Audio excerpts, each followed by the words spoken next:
Hello and welcome to this web presentation of the Aylesbury Vale Public Register. My name is Philip Skill and I've been asked to show you the Council's replacement for its planning consultation software. As you'll be aware, the Council has been utilising Salesforce, a web-based software solution, for a number of years, gaining efficiency from its implementation and streamlining the service. Now is the right time to bring development management or planning permissions into that fold. Today we'll be looking at the Public Register, the web portal that gives the public and consultees access to key planning application data and allows them to make comments directly to the case officer. Salesforce BE5 from Arcus Global provides a highly configurable solution. What I'll be showing you is the default product, right out of the box. Over the next few months, Aylesbury and Arcus will expand on the functionality in line with consultee feedback. The demonstration looks only at Consultee Portal. The public use uses the same interface, but doesn't have the login at the moment. You're busy people, so let's jump straight into looking at how it works. Just as I said, consultees get a log into the portal. On your first consultation, you'll get an initial email that will take you to this page. Before you can access the site, you will need to verify your email account. To do this, click on the Reset My Password link. Type the email address we used to contact you and submit your request. The Council will then send you a link.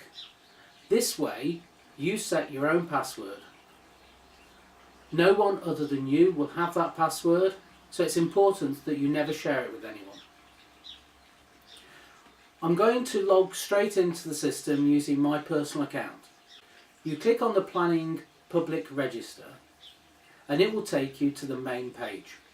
As a consultee, you'll get 5 rather than 3 tabs. You get the Quick Search, Weekly List, Advanced Search, To Do, and finally Done. We start with Quick Search. If you know the case reference, use that. Don't forget to use the dash between the year and the number. You can also search for an address or just a postcode. Next, we'll look at the weekly list. You can choose from applications validated, decided, received, or advertisement in the press. You can also change the date to pick the week you're interested in. You will see that I'm using test data today, so in reality you may well get a large number of applications returned to you. Next we'll look at Advanced Search, where you can hone down your search to limit your results to a manageable number. As the portal deals with several application types, you should pick planning applications and then applications again. You can search on all or part of the application number, part of the postal address. You can search by parish. There's no need to put in stars or asterisks. The search engine is highly efficient and will try to match your requirements. You can also narrow the search if you know when it came in or when the Council issued the decision. Having said that, if you were consulted, you'll get the next 2 tabs for free. To Do is what it says on the box. This lists all the applications you have been consulted on. You click on the link to open them up. The Done list is also available and shows all the consultation records you have responded to. You can see up to 100 records on the screen and can also search your consultations using the box at the top of the list. But let's go back to the to-do list. I'm going to pick 2019-00133, which contains test data. At the top of the page, you will see the application number and directly below the address. The type of application, in this case, is full planning application, and then its status. This is also shown in the progress bar so you can see how far it has got. We can play with what we put on the screen, but this is how it comes right out of the box. And to be honest, it will have to be changed. Like previous screens, this also has tabs: application details, files, and comments. The fields include most of those that the public and consultee look for: application number, status, application type, parent application. As we move forward, we will link subsequent applications to those that came before.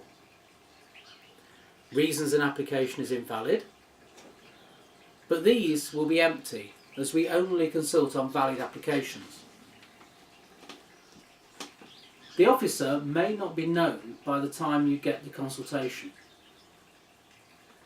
We want to get the consultation out as soon as possible, giving you as much time to respond. Again, the decision date won't be there during consultation, but this page is also used by solicitors searching for decision notices for house sales. By the time we go live, proposal will be at the top of the page. We also give a list of dates from the system. These are just provided to show the look and feel of the page. No doubt these will change as we get feedback. If the application is destined for committee, you'll see the committee date once it's on the agenda. The earliest decision date is when the consultation deadline expires and officers are free to move to the recommendation mode. The latest decision date is when the council should have made its decision. We also include information such as the parish, the applicant's name, and if they're using an agent, their details. The next tab is where we store the files you will need to review before you make the comments on the application. To make it easy to use, you can sort the table just by clicking on the query bar. To look at the files, simply click on the down arrow at the end of each row. We're trying to standardise on the types that work across all devices, be that Microsoft, Apple or Android, a PC, a laptop, a tablet or mobile phone. As such, we ask anyone who uploads to our website to use PDF and/or JPEG rather than Word or CAD. As such, you should be able to scroll through the pages and download them to your machine and look at them later. I loaded a few simple examples to show the functionality. The last tab is the comments screen. If the application is open for consultation, you'll see the Complete a Consultation link. You will also be able to see comments from other consultees and members of the public. To keep things neat, the comments are limited to one line, but you can easily open them up by clicking on the down arrow and picking Word Wrap. Some people prefer to see comments in the same way as social media. If you do, click Change to Feed View. The public will need to provide a name and contact details, but as you have logged in, we just move straight to your stance. The only way to move a consultation out of your to-do list is to complete the consultation. After all, that's why the Planning Act created consultees. If you have no comment to make, simply pick neither.